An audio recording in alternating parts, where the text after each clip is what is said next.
حکومتی احکامات کی روشنی میں اسسٹنٹ کمشنر پپلا اعجاز عبد الکریم نے زیرو ویسٹ کمپین کا آغاز کر دیا۔ اسسٹنٹ کمشنر پپلا کی زیر سرپرستی میونسپل کمیٹی پپلا میں واک کا بھی اہتمام کیا گیا۔ واک میں میونسپل کمیٹی، انتظامیہ، طلباء، محکمہ صحت اور محکمہ ایجوکیشن کے افسران شریک ہوئے۔ اسسٹنٹ کمشنر پپلا اعجاز عبد الکریم کا کہنا تھا کہ شہری ذمہ داری کا ثبوت دیتے ہوئے میونسپل کمیٹی انتظامیہ کے مختص کردہ پوائنٹس پر کچرا اور کوڑا کرکٹ ڈالیں تاکہ اس کو اٹھانا آسان ہو۔ حاجت میں بھی اعلان کرایا جا رہا ہے تاکہ زیرو ویسٹ کمپین کے حوالے سے لوگوں کو آگاہ کیا جائے تاکہ وہ اس میں پوری طرح پارٹیسپیٹ لیں۔ ابھی ایک چھوٹی سی واقعہ ارینجمنٹ کیا ہے ہم نے اویئرنیس کمپین کے حوالے سے زیرو ویسٹ کے، تاکہ لوگوں کی پارٹیسپیشن کو ہم یقینی بنانا چاہ رہے ہیں۔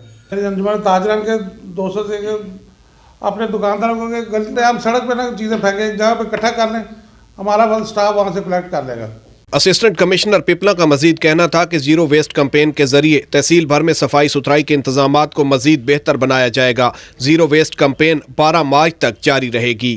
حکومت کی طرف سے 7 روزہ زیرو ویسٹ کمپین کس حد تک کارآمد ہوگی، اس حوالے سے کچھ بھی کہنا قبل از وقت ہوگا۔ کیمرامین ساجد رسول کے ساتھ چودھری محمد آصف ارائیں، وائس نیوز، تحصیل پپلا، ضلع میاں والی۔